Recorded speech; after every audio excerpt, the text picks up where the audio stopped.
আসসালামু আলাইকুম সুধী দর্শক, স্বাগত জানাচ্ছি আপনাদের আজকের ইয়োর ফাইন্যান্স উইথ মুহিম তানজিবে। কথায় আছে, গ্রন্থগত বিদ্যা আর পরহস্তে ধন, নহে বিদ্যা নহে ধন হলে প্রয়োজন।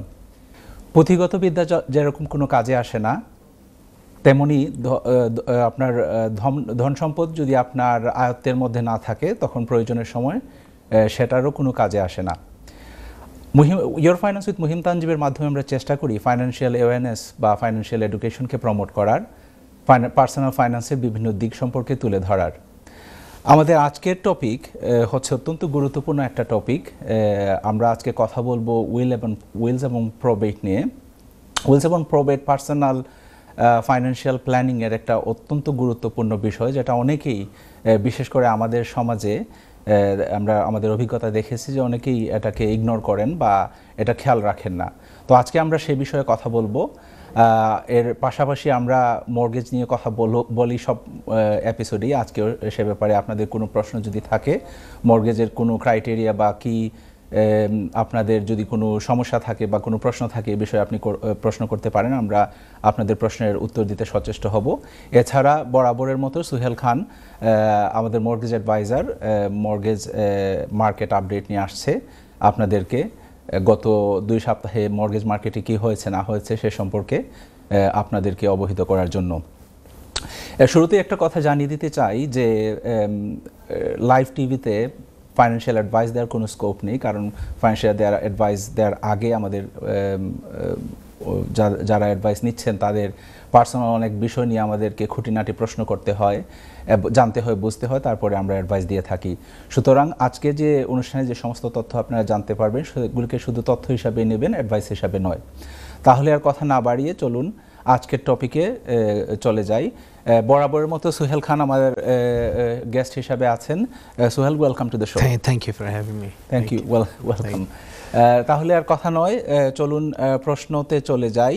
তো আমাদের যে টপিক আজকে নিয়ে আমরা কথা বলবো সেটা হচ্ছে উইল অ্যান্ড প্রবেট। নাও, উইলটা কি, আবার প্রবেটটাই বা কি, সেই প্রশ্ন অনেকের মনেই আছে। উইল হচ্ছে আপনার যে, as the name suggest, it's your wishes, it's your last wishes. You simply put down on a piece of paper what you want to happen in the event of your death to your assets or any other possessions that you leave behind.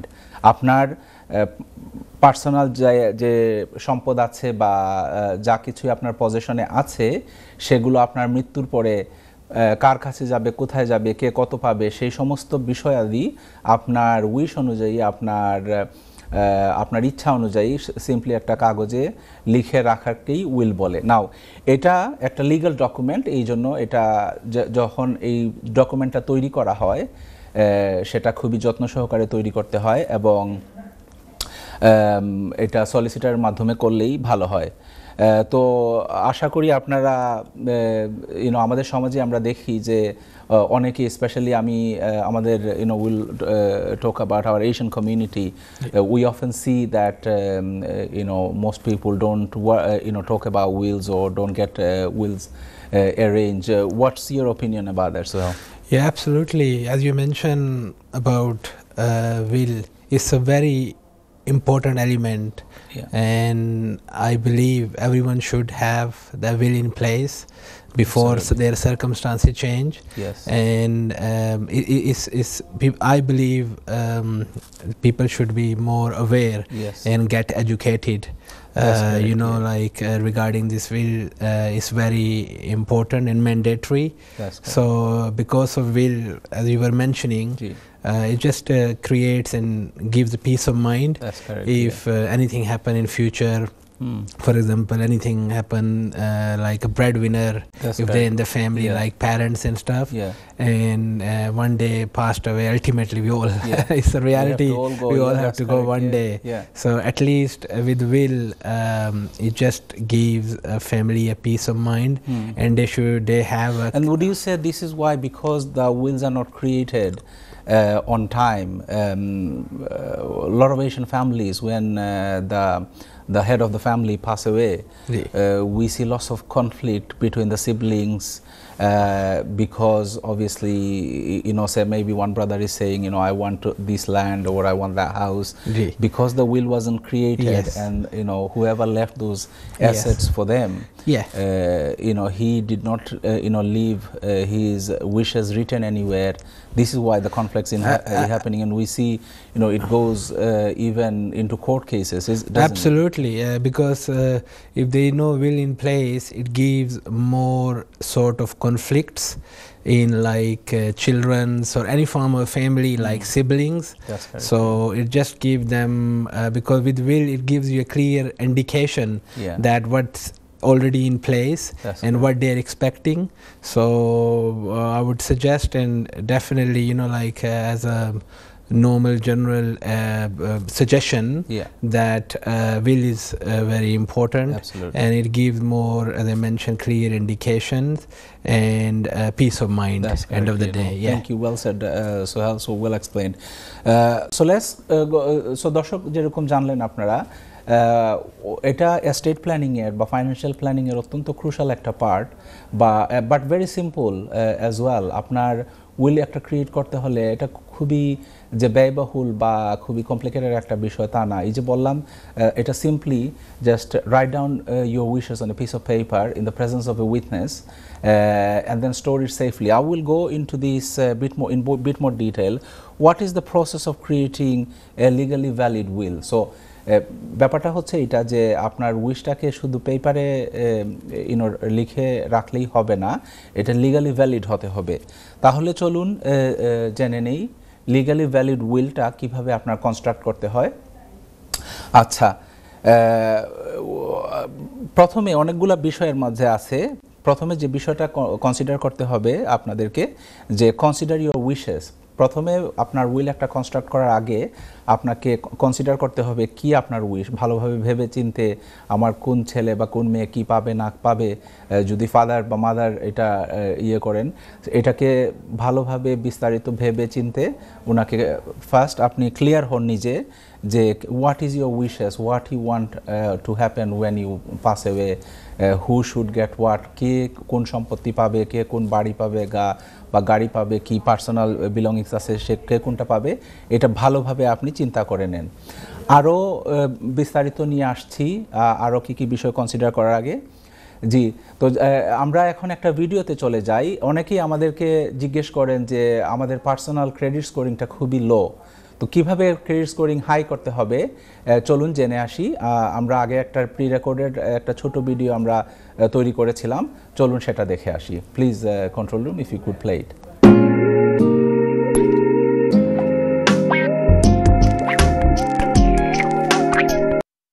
Hello everyone, আজকে আমরা জানবো আপনার credit স্কোরকে কিভাবে ভালো রাখবেন অথবা ভালো করবেন। How to improve your credit scoring. আপনার ক্রেডিট স্কোর ইমপ্রুভ করতে হলে প্রথমে যে কাজটা আপনাকে করতে হবে তা হচ্ছে check your credit report regularly. আপনার ক্রেডিট রিপোর্টকে চেক করতে হবে রেগুলারলি। যেমন মনে করেন অনেকগুলো ওয়েবসাইট আছে, কুইফ্যাক্স বা এক্সপিরিয়েন বা আরও অনেকেই আছে, সেখানে গিয়ে আপনি কিন্তু আপনার statutory credit report free of charge আপনি ডাউনলোড করতে পারছেন এবং দেখতে পাচ্ছেন কি হচ্ছে না হচ্ছে। যদি আপনি কোনো সমস্যা দেখেন তাহলে সে ব্যাপারে পদক্ষেপ নিলে আপনার ক্রেডিট রিপোর্ট বা ক্রেডিট স্কোরিং ইমপ্রুভ হয়ে যাবে। দ্বিতীয় যে ব্যাপারটার উপর আমি জোর দেব তা হচ্ছে register on the electoral roll. আমাদের অনেকেরই খেয়াল থাকে না, যেমন মনে করেন আপনি বাসা চেঞ্জ করেছেন, এক বাসা থেকে আরেক বাসায় গেছেন বা এক এলাকা থেকে আরেক এলাকায় গেছেন থাকার জন্য, কিন্তু ওইখানে গিয়ে আর ভোটার লিস্টে নাম তোলা হয়নি। যদি আপনার ভোটার লিস্টের নাম না থাকে কিন্তু আপনার ক্রেডিট স্কোরিং অটোমেটিক কমে যায়, কারণ যখনই আপনি কোনো অ্যাপ্লিকেশনের জন্য যান, মর্গেজ অ্যাপ্লিকেশন হোক অথবা অন্য যে কোনো ক্রেডিট অ্যাপ্লিকেশন হোক, আপনার যদি ইলেকট্রাল রেজিস্টারে আপনার নাম না থাকে তাহলে আপনার ক্রেডিট স্কোরিং অটোমেটিক কমে যায়। সো সে ব্যাপারে খেয়াল রাখা খুবই গুরুত্বপূর্ণ। আরেকটা ব্যাপার, মেক পেমেন্ট অন টাইম। যদি আপনার কোনো লোন বা ক্রেডিট কার্ডের বিল বা কিছু থেকে থাকে সেগুলো যাতে অন টাইম পে হয় সে ব্যাপারে খেয়াল রাখবেন। আমাদের জীবনে অনেক কিছুই আছে, অনেক বিল, যেমন electricity, utility bill, gas bill, অনেক ধরনের বিল। বেস্ট অপশন হচ্ছে ডাইরেক্ট ডেবিটে সব কিছু ফেলে রাখা, সেট করে রাখা, যাতে সময় মতো সবগুলো বিল চলে যায়, লেট না হয়। কিন্তু যদি বিল দিতে লেট হয় এটা কিন্তু আপনার ক্রেডিট স্কোরিংয়ে বা ক্রেডিট রিপোর্টে প্রভাব ফেলবে এবং আপনার ক্রেডিট পেতে সমস্যা হবে। রিডিউস ক্রেডিট কার্ড ব্যালেন্স, আপনার যদি ক্রেডিট কার্ডে খুব বেশি ব্যালেন্স থাকে সেটা কিন্তু আপনাকে রিডিউস করতে হবে, না করলে আপনার ক্রেডিট স্কোরিং কম থাকবে। অনেকে আমাকে বলেন যে আমি আমার ক্রেডিট কার্ডের ব্যালেন্সটা অন্য একটা ক্রেডিটে ট্রান্সফার করে দিয়েছি, সেখানে আমার 0% রেট ফর 1 ইয়ার 2 ইয়ার, তা ওইটা তো আমাকে দিতে হচ্ছে না, তাহলে আমার ক্রেডিট স্কোর কমবে কেন? তাহলেও ক্রেডিট স্কোর কমবে, কারণ আলটিমেটলি এটা লোন আপনার এবং এটা আপনাকে একদিন দিতেই হবে। সুতরাং তারা ল্যান্ডার যখন আপনি ফর এক্সাম্পল আপনি যদি মর্গেজ অ্যাপ্লিকেশনের জন্য যান, ল্যান্ডাররা সেটা আপনার হিসাবের মধ্যে নিবে এবং সেই অনুযায়ী আপনাকে স্কোরিং ওরা দিবে, which will B A low score. সুতরাং এ ব্যাপারে আপনারা সচেতন হন। আরেকটা ব্যাপার হচ্ছে use credit wisely, avoid applying for multiple credit accounts within a very short period of time. আপনি যদি দেখা যায় যে অনেকেই আমি দেখেছি যে তাদের হয়তো দরকার নাই, শুধু কৌতূহলবশত তারা ক্রেডিট কার্ডের জন্য অ্যাপ্লাই করে বসেন যে দেখি দেয় কিনা। সেগুলো অবশ্যই করবেন না, কারণ যদি করেন তাহলে আপনার ক্রেডিট স্কোরিং কমে যাবে, এটা আপনার ক্রেডিট রিপোর্টের উপরে প্রভাব ফেলবে। আবার অনেকেই আছেন যে আমি দেখেছি যে অনেকগুলো ক্রেডিট কার্ড, যদি আপনার অনেকগুলো ক্রেডিট কার্ড থাকে, যদিও জিরো ব্যালেন্স, কোনো আউটস্ট্যান্ডিং বিল নেই এগুলোতে, সেটাও আপনার ক্রেডিট স্কোরিং এর উপরে প্রভাব ফেলবে। ফর এক্সাম্পল যদি আপনি মর্গেজ অ্যাপ্লিকেশনের জন্য যান এবং তারা দেখে যে আপনার 10টা ক্রেডিট কার্ড আছে, যদিও কোনো বিল নেই ওগুলাতে আউটস্ট্যান্ডিং, তারপরেও আপনি যে কোনো সময় গিয়ে ওই 10টা কার্ড দিয়ে বড় করে বসতে পারেন। তো ল্যান্ডাররা সেটাকে একটা ক্রেডিট রিস্ক হিসাবে দেখে, এটা কোনো পজিটিভ হিসাবে দেখে না। সুতরাং ক্রেডিট কার্ডের সংখ্যা আপনার যদি 10 থেকে থাকে বা বেশি থেকে থাকে, আপনি ওটাকে কমিয়ে নিয়ে আসুন, একটা ক্রেডিট কার্ড হলেই তো হয়। ইনস্টেড আপনি যদি মনে করেন যে আপনার বিগার ব্যালেন্সের দরকার, কোনো প্রয়োজনে আপনাকে খরচ করতে হতে পারে, ওই একটা ক্রেডিট কার্ডে কিভাবে আপনি ব্যালেন্স বাড়াবেন সে ব্যাপারে পদক্ষেপ নিন। 10টা ক্রেডিট কার্ড থেকে কোনোই লাভ নেই। আরেকটা ব্যাপার আমি জোর দিব, সেটা হচ্ছে build a positive credit history. আপনার যদি ক্রেডিট হিস্ট্রি না থাকে তাহলে তো ক্রেডিট স্কোরিং ইমপ্রুভ হবে না। সুতরাং ক্রেডিট স্কোর বিল্ড আপের জন্য, ক্রেডিট হিস্ট্রি বিল্ড আপের জন্য আপনি বিভিন্ন ক্রেডিট বিল্ডার প্রোডাক্ট আছে, যেমন ক্রেডিট একটা ক্রেডিট কার্ড নিলেন এবং সেখানে খরচ করলেন, বিল আসার সাথে সাথে বা বিল আসার আগেই সেই বিলটা পরিশোধ করে দেন আপনি, তাহলে আপনার এইভাবে আপনার ক্রেডিট স্কোর ইমপ্রুভ হবে। So, focus on building a positive credit history. Space out credit application. অনেক সময় দেখা যায় যে যদি অনেকগুলো ক্রেডিট অ্যাপ্লিকেশন বিভিন্ন জায়গায় একসাথে যায়, সেটাও কিন্তু আপনার ক্রেডিট স্কোরিং এর উপরে মারাত্মক প্রভাব ফেলবে। কারণ যদি আপনি এখন মনে করেন একটা মর্গেজ অ্যাপ্লিকেশনের জন্য গেলেন, তো যখন অ্যাপ্লিকেশনের জন্য গেলেন, ল্যান্ডার দেখলো যে আপনার বেশ কয়েকটা ক্রেডিট অ্যাপ্লিকেশন, সেটা হতে পারে ক্রেডিট কার্ড, সেটা হতে পারে হায়ার পারচেজ, সেটা হতে পারে মনে করেন একটা ফোন কন্ট্রাক্ট বিল অথবা অন্য কিছু, যদি একসাথে যায় সেটা আপনার ক্রেডিট স্কোরিং এর উপরে প্রভাব ফেলবে। সুতরাং যদি আপনি মর্গেজ অ্যাপ্লিকেশনের জন্য যান, আমাদের রেকমেন্ডেশন হবে বাদবাকি ও অন্য যে কোনো অ্যাপ্লিকেশন আপনি একসাথে করবেন না, হয়তো স্পেস আউট করে করুন বা অন্য সময় করুন, অথবা think about if you really need it. Maintain stability is another very important point. যদি কোনো ল্যান্ডার দেখে যে আপনার ঘন ঘন জব চেঞ্জ হচ্ছে বা ইনকামে খুবই ওঠানামা, অথবা আপনি বাসস্থান চেঞ্জ করছেন খুবই ঘন ঘন, সেটাও কিন্তু আপনার ক্রেডিট স্কোরিং এর উপরে প্রভাব ফেলবে। কারণ তারা যখন স্কোরিং করে, আপনি যখন অ্যাপ্লিকেশন নিয়ে যান, তারা যখন দেখবে যে আপনার এই সমস্ত বিষয়াদি খুবই স্টেবল না, তখন সেটা আপনাকে নেগেটিভলি ইম্প্যাক্ট করবে।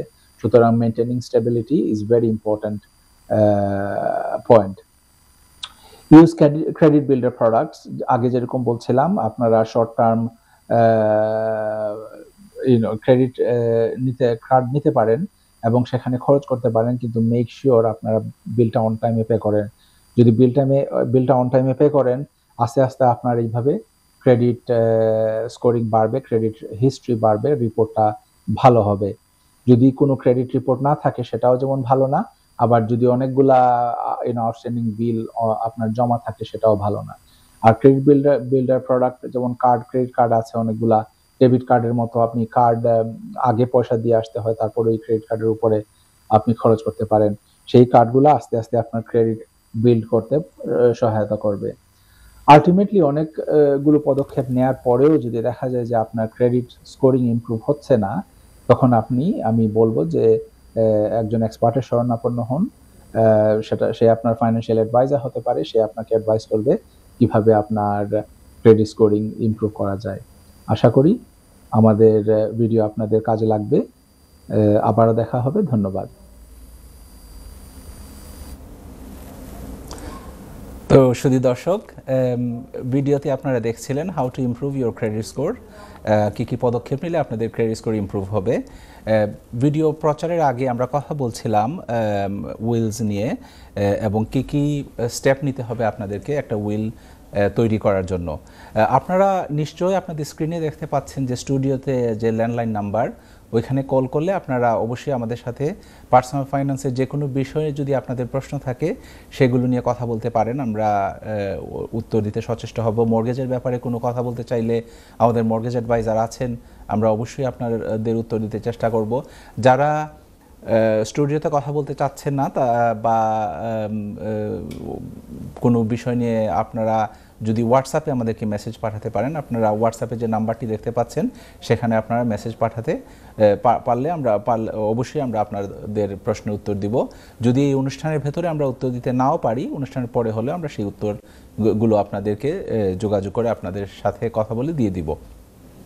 তো দেরি না করে চলুন আমরা আর একটু অগ্রসর হই। কি কি পদক্ষেপ নিতে হবে আমাদেরকে উইল একটা ক্রিয়েট করার জন্য। সো প্রথমে যেরকম বলছিলাম, কনসিডার ইউর উইশেস।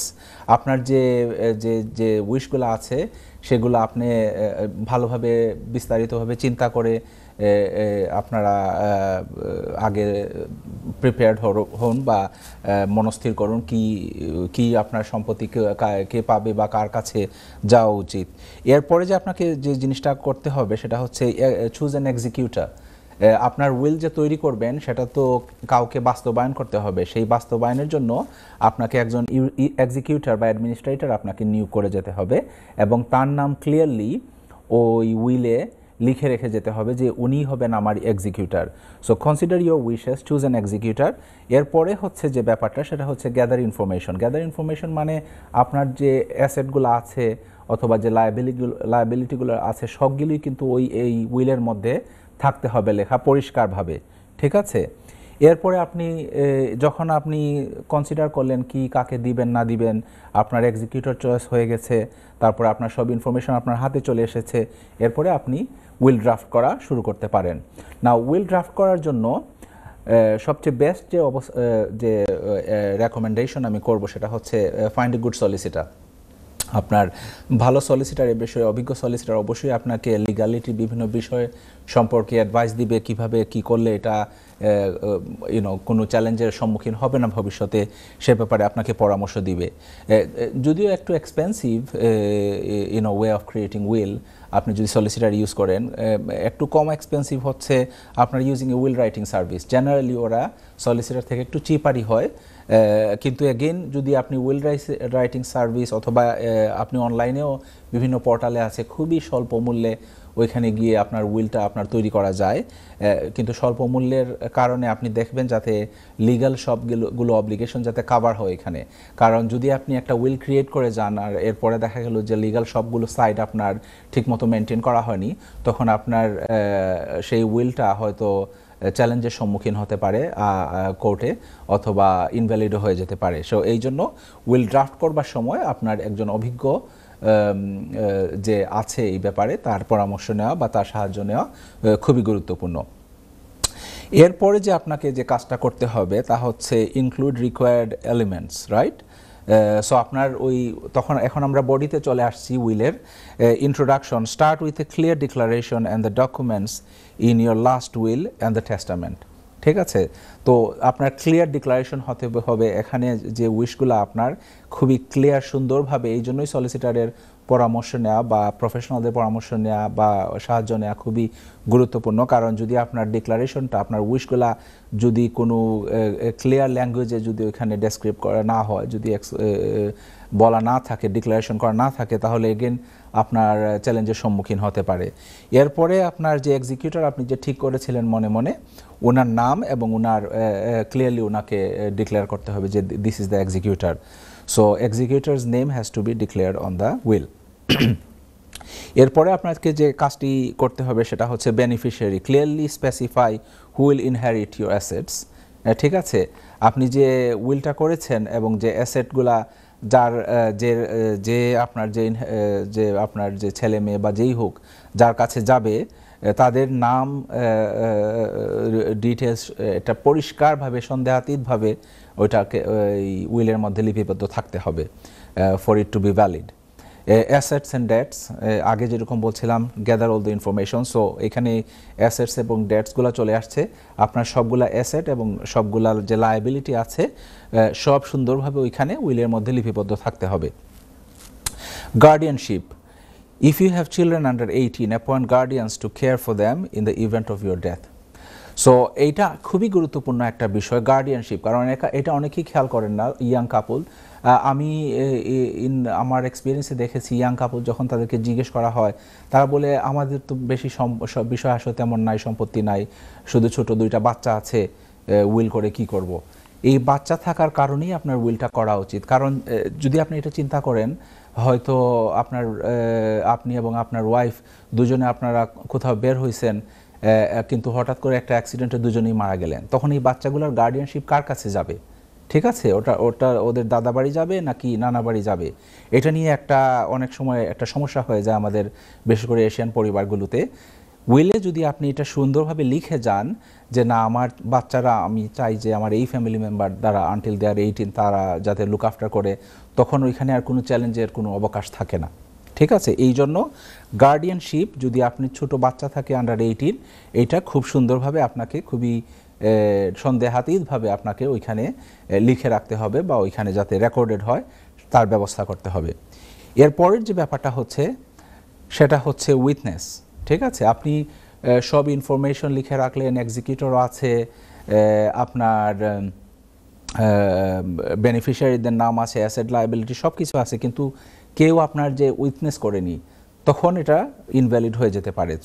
সুতরাং উইল ভ্যালিড হওয়ার জন্য কেউ একজন বা দুইজন যদি আপনার উইটনেস করে এবং তাদের সিগনেচার তাদের অ্যাড্রেস সব কিছু ওই উইলের মধ্যে লেখা থাকতে হবে এবং এরপরে আপনি আপনার দস্তখত দিবেন। ঠিক আছে, সো এই স্টেপ বাই স্টেপ পদক্ষেপগুলো নিলে আপনি দেখবেন যে আপনার উইলটা সুন্দরভাবে ক্রিয়েট হয়ে গেছে এবং সেটা ইনভ্যালিড হবার কোনো সম্ভাবনা নেই।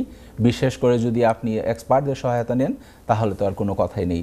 কথা বলতে বলতে আমরা ব্রেকের সময় চলে এসেছে, ব্রেকের পরে আবার দেখা হচ্ছে, মর্গেজ মার্কেট আপডেট নিয়ে আসছি, আরও কথা বলবো উইল সম্পর্কে, প্রবেট সম্পর্কে। ততক্ষণ আমাদের সাথেই থাকুন, ধন্যবাদ। আসসালামু আলাইকুম সুধী দর্শক, বিরতির পর আবারও আপনাদের স্বাগত জানাচ্ছি ইওর ফাইন্যান্স উইথ মুহিম তানজিবে। তো যেরকম বলছিলাম, যদি আপনাদের কোনো প্রশ্ন থাকে আজকের টপিকের উপরে অথবা মর্গেজ অথবা ফাইন্যান্স রিলেটেড কোনো ব্যাপারে, please do give us a call and will try our best to answer your questions. Also you can WhatsApp your questions if you like. তো বিরতির আগে যেরকম বলছিলাম আপনার উইল ক্রিয়েট করার যে স্টেপ বাই স্টেপ প্রসেসগুলা সেগুলা নিয়ে কথা বলছিলাম। তো মেক শিওর উইল ক্রিয়েট করার পরে আপনারা যাতে রেগুলারলি রিভিউ করেন এটা এবং store your will in a safe place এবং make sure you also inform your executor. আপনাদের এক্সিকিউটর যিনি তাকেও তো অবশ্যই ইনফর্ম করতে হবে, জানাতে হবে যে তিনি আপনার উইলের এক্সিকিউটর এবং আপনার লাভড ওয়ানকে যদি আপনি কোনো ইম্পর্টেন্ট পয়েন্ট মনে করেন জানানো দরকার সে ব্যাপারে তাদেরকে জানিয়ে রাখতে পারেন। তো উইল নিয়ে আর কোনো কথা বলছি না আপাতত, যাচ্ছি সোহেল খানের কাছে to get the mortgage market update. Once that's done then will talk about what happens if you die without a will. ঠিক আছে, যদি উইল ছাড়া আপনি মারা যান তখন কি হয় সে ব্যাপারে কথা বলবো। যাচ্ছি সুহেলের কাছে to get the mortgage market update, please. Thank you. Thanks for giving me this opportunity. We have a few great news for our customers. Fantastic. Let's start with great news. Yes, the good news is the Bank of England had a meeting a few days back based on to suggest on the Bank of England rate, and the good news is the rate still remains same, which is 5.25%, 25 at the moment. So good news, it didn't go up. It didn't go up. Yeah, it's such a great news. And the Governor Andrew Bailey says he's optimistic that things are moving in the right direction. Yes. So it's a great so news. Next month maybe it might dip a little bit. Yeah, there is a more information which indicates how things will get better. So, and also we have noticed there are many lenders recently quite lenient with their criteria. For example, if there is a main high street lender, they were offering less LTV before, but due to the recent current inflation rate and the market situation, they are increasing their LTV. So obviously because of the higher rate, it's impacting the affordability. Yes. And a lot of people can't afford the mortgage anymore. So because of that reason, you think that some of the lenders are quite lenient on their affordability criteria. Absolutely. And maybe slightly more flexible than they were before. Absolutely. That's the main reason, yeah. And also we have noticed that the high street lenders, they are... sorry to interrupt. We have a caller on the line. Assalamu alaikum, caller. আসসালামু আলাইকুম। ওয়ালাইকুম সালাম। ভাইজান আমি একটু আপনাদের প্রোগ্রামটা দেখতেছি, বুঝতে পারছেন? জি।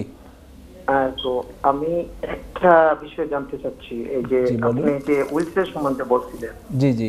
তো এটা আমি একটু উইলস করব। আমি সামনের মাসে আমি হজে যাচ্ছি, তো আমার বাসার এটা মর্গেজটা শেষ করে ফেলছি রিসেন্টলি। জি। তো আমরা আমার ছেলে এক মেয়ে আছে, ছেলেটা হলো ওভার 18, মেয়েটা হলো 13। জি। তো আমরা ইসলামিকলি একটা লেটার পেয়েছিলাম যে এটাতে উইল করবো। এটাতে একটা আপনি বলছিলেন যে দুজনের সাক্ষী লাগবে না? জি। আর একজন হবেন এক্সিকিউটর। জি। তো এই তিনজনই হবে এটা না? আর এবং আমি কি কোন সলিসিটরের সামনে ওদেরকে সাইন করবো যারা থাকবেন এই যে আচ্ছা সাক্ষী? জি। সো খুবই সুন্দর প্রশ্ন, এবং আপনি যে বিষয়ে আপনি এটা খুবই যে একটা ভালো একটা বিষয় যে আপনি এই ব্যাপারে পদক্ষেপ নিচ্ছেন। So congratulation to you for that first of all.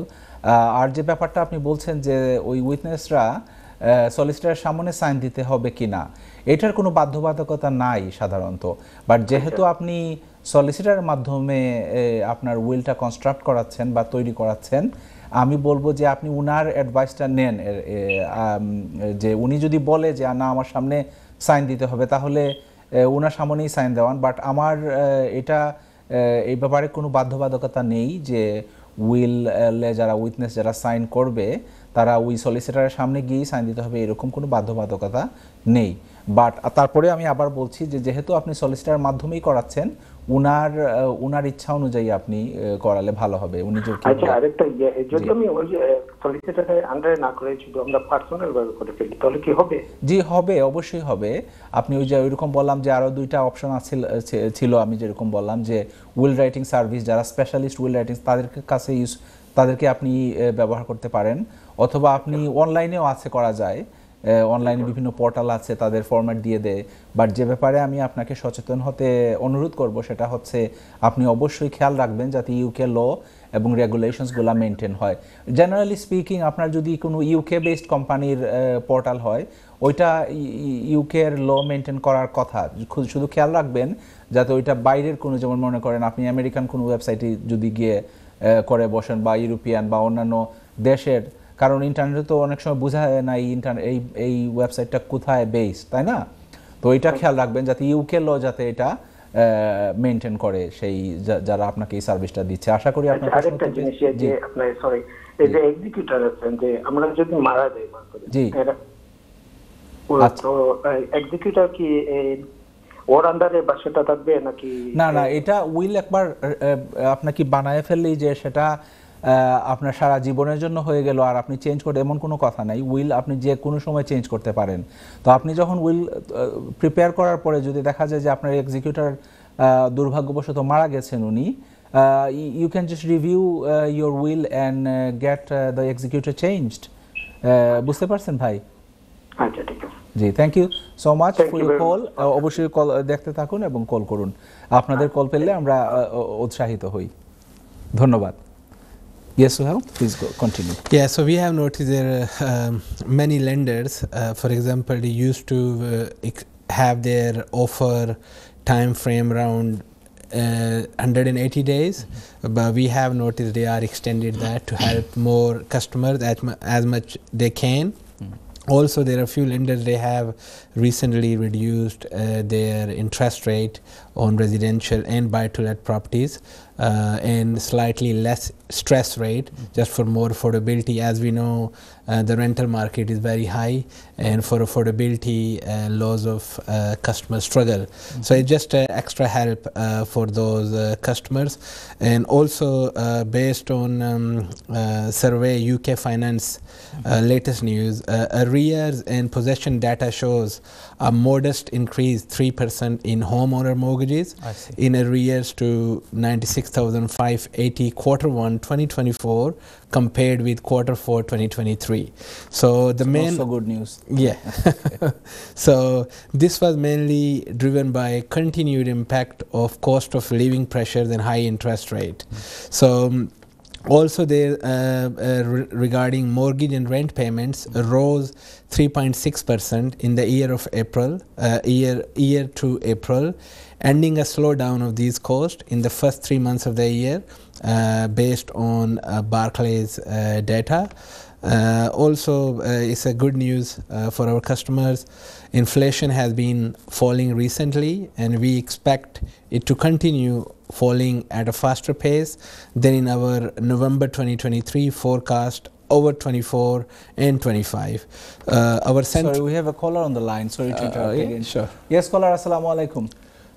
Hi, welcome, Sam. Is it possible to ask a question, please, in relation to mortgage? Yes, sure, please go ahead. Okay, so it was just basically, I just wanted to know if it's possible to get a mortgage if you've been living here in the UK for about a year or so. Yeah, sure. Thank you so much for your question, sister. Okay, sure. Before we go to the answer of this question, let's go. We have another caller. Let's get their call as well. Assalamu alaikum, caller. Oh, walaikum salam. I'm Khawar from Birmingham. Welcome, salam. My question is that what is the minimum deposit for Islamic mortgage? Sure, that's fine. Thank you so much for your Thank you. question.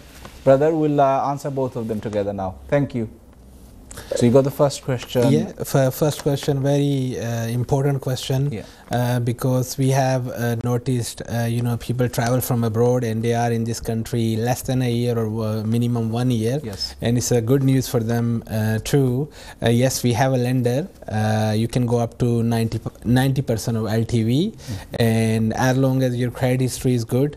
And yeah, so somebody who has been living in this country only a year or so, you have lenders who would go up to 90% LTV. That's very good. That's correct.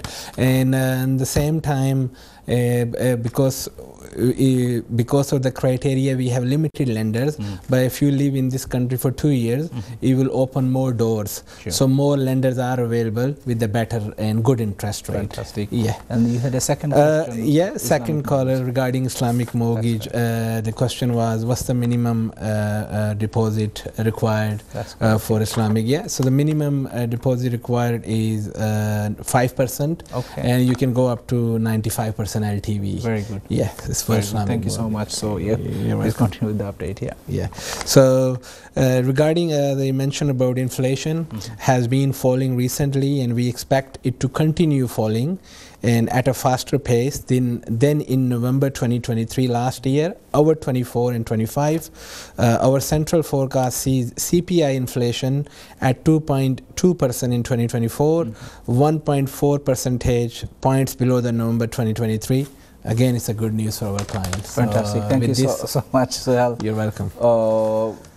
Good news and bad news, but overall good news, and obviously we are hopeful. So দর্শক আমাদের দুজন দর্শক প্রশ্ন করেছিলেন। একটা প্রশ্ন ছিল যে উনি এদেশে আছেন মাত্র 1 বছর, উনি মর্গেজ পাবে কিনা, পেলে কত, সর্বোচ্চ কত পাবেন। তো সুহেল বলল যে 1 বছর যদি এদেশে কেউ থাকেন মাত্র 1 বছর হয়েছে দেশে এসেছেন, তাকে ল্যান্ডার আছে এরকম 90% পর্যন্ত, পারচেস প্রাইসের 90% পর্যন্ত মর্গেজ কিন্তু পাওয়ার সুযোগ আছে উনাদের। তো এটা আরেক ভাই প্রশ্ন করেছিলেন যে ইসলামিক মর্গেজে সর্বনিম্ন কত ডিপোজিট দিলে মর্গেজ পাওয়া যাবে, উত্তরটা হচ্ছে 5%। সো আশা করি যদি কারো মনে এই প্রশ্নগুলো থেকে থাকে আপনারা এই সুযোগে আপনাদের উত্তরও পেয়ে গেছেন। তো এর আগে, বিরতির আগে এবং এই বিষয়ে কথা বলার আগে আমরা কথা বলছিলাম উইলস নিয়ে। তো বলছিলাম যে কেউ যদি উইল ছাড়া মারা যান তাহলে তার কি হবে। If somebody dies without a will, এটা হচ্ছে এটাকে বলে উনি ইন্টেস্টেট হিসাবে মারা গেছেন। সো ওয়েন সামবডি ইন্টেস্টেট হিসাবে মারা যান অথবা কোনো উইল না রেখে মারা যান, হোয়াট হ্যাপেন্স দেন, কিভাবে এটা নির্ধারণ হয় কে কি পাবে না পাবে। In that circumstances law of intestacy applies. So আপনাদের স্বাভাবিকভাবে মনে প্রশ্ন হচ্ছে ল অফ ইন্টেস্টেসিটা কি। ল অফ ইন্টেস্টেসিটা হচ্ছে যে আপনার যে ল অফ ইন্টেস্টেসি অনুযায়ী আপনার সম্পত্তিটা ভাগ বাটোয়ারা হয়ে যাবে। ল অফ ইন্টেস্টেসি অনুযায়ী আপনার যে মারা গেল তার স্পাউস অথবা সিভিল পার্টনার সে পাবে 50%। সো মনে করেন একটা এক্সাম্পল দেই যে উনি যদি যিনি মারা গেলেন উনি 500,000 পাউন্ডের সম্পত্তি রেখে গেছেন, কোনো উইল করে যাননি, এবং উনি একজন ওয়াইফ রেখে গেছেন, তো এবং 2টা বাচ্চা রেখে গেছেন। তো ওয়াইফ পাবেন প্রথম 322,000 অ্যাকর্ডিং টু ল অফ ইন্টেস্টেসি। এরপরে যে বিষয়টা তো কত থাকলো আউট অফ 500, 322, 178,000। 178-এরও আরও হাফ 50% উনি এই ওয়াইফ পাবে। So 322 plus half of 178 is 89,000. So 322 plus 89,000 will directly go to the wife, and the children will get the rest 89,000. এটা হচ্ছে ল অফ ইন্টেস্টেসি যদি ওনার চিলড্রেন থাকে। যদি চিলড্রেন না থাকে তাহলে ওইটা পাবে গ্র্যান্ডচিলড্রেনরা যদি না থাকে তখন বাবা মা, এরপরে ভাই বোন, এইভাবে ল অফ ইন্টেস্টেসিটা যায়। এটাতে একটা সমস্যা হলো যে ধরেন এক ভদ্রলোক মারা গেছেন, উনার আগের বিবাহ ছিল এবং আগের 2টা বাচ্চাও ছিল। আচ্ছা, we have another caller on the line, will continue this conversation. আসসালামু আলাইকুম কলার। আসসালামু আলাইকুম। আমরা মাতিদাম আছিলাম। জি জি খোকা ভাই। জি, আমার আব্বা মারা গেছে, বুঝছেন? জি, ইন্না লিল্লাহি। জি, তো মারা গেলে তার একটা ঘর আছে। জি, ঘর থাকা অবস্থায় তার কোনো নামও নাই, থাকলেও ওইটা মানে যে যার লগে শেয়ার আসলা হে এটা সবটা ডিলিট করে দিছে। জি, এখন আমি এই অবস্থায় ঘরের কুন্দা করতাম পারিনি। আচ্ছা, আপনার ফাদারে গড় রাখিয়া গেছেন, বাট এখানে লেখাপড়া তার নাম আসিল না, নাইনি? জি না। আচ্ছা, আসিল না এখানে আমি জানি না, বাট যখন থাকলেও ওইটা ডিলিট হয়ে গেছে সব। আমার পরামর্শ হয়েছিল ভাই আপনার লাগি যে আপনি অতি সত্তর একজন বালা সলিসিটারের লগে যোগাযোগ করুকা, ঠিক আছে? ওদের টিভির মাঝে দেখি সলিসিটার টাইম কোন জায়গা থাকুন। আচ্ছা, তা আপনার কন্ট্রোল রুমও যদি জিখাইন তারা আপনার সকলটা কইবা, ঠিক আছে? জি, কন্ট্রোল রুম পাইতাম কিলাম। জি জি, আপনি আবার ঘুরাইয়া কল করলে তারা কইবা আপনারে, বা ফোন কাটিয়ে গেলে, ঠিক আছে? থ্যাংক ইউ ভাই, ধন্যবাদ। ওকে, জি জি। সো আচ্ছা, আমরা অনুষ্ঠানের একেবারে শেষ পর্যায়ে চলে এসেছি। তো যেটা বলছিলাম যে আপনার ল অফ ইন্টেস্টেসি অ্যাপ্লাইজ আপনার যদি না, তো বলছিলাম যে এটা সমস্যা কি যদি না করে যান। হয় ধরেন ভদ্রলোক 2টা আগের বিবাহ ছিল, ওনার আগের 2 বাচ্চা, এবং নতুন যে বিবাহ ওনার ওই পরের বিবাহের আরও 2টা বাচ্চা এবং ওয়াইফ। তো উনি মারা গেলেন, দেখা গেল এখন 500,000 পাউন্ডের সম্পত্তি উনার বেশিরভাগ চলে গেল, 400,000-এর উপরে চলে গেল উনার এই যে শেষের ওয়াইফের কাছে, এবং যে 4টা বাচ্চা, আগের বিবাহের 4টা বাচ্চা এবং এখনকার বিবাহের, ওরা তো কিছুই পেল না। হয়তো উনার ইচ্ছা ছিল যে ওটা সমানভাবে ভাগ বাটোয়ারা হোক, ইউনো ওনার ফাদারের জন্য হয়তো বা প্যারেন্টসের জন্য ভাইদের জন্য আলাদা আলাদা এইভাবে ওনার হয়তো জীবদ্দশা ইচ্ছা ছিল, কিন্তু যেহেতু উইলে করে যান নাই, ওইটা ওনারা আর পাবেন না, ল অফ ইন্টারস্টেসি উইল অ্যাপ্লাই।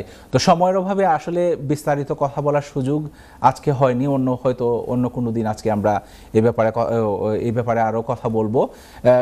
ছোট্ট করে বলতে চাচ্ছি প্রবেট কি। প্রবেটটা হচ্ছে যে আপনার যে উইলের যে সম্পত্তিটা অ্যাডমিনিস্ট্রেট করা বা ভাগ করার পদ্ধতিটাই হচ্ছে প্রবেট। প্রবেট নিয়ে আরও অনেক কথা বলার অবকাশ ছিল, কিন্তু আর বলা যাচ্ছে না। আজকের অনুষ্ঠান আমাকে এখনই শেষ করতে হচ্ছে। আমাদের সাথে থাকার জন্য এবং অনুষ্ঠান দেখার জন্য আপনাদেরকে ধন্যবাদ। নেক্সট পর্বে, আনটিল নেক্সট এপিসোড, ধন্যবাদ। আসসালামু আলাইকুম।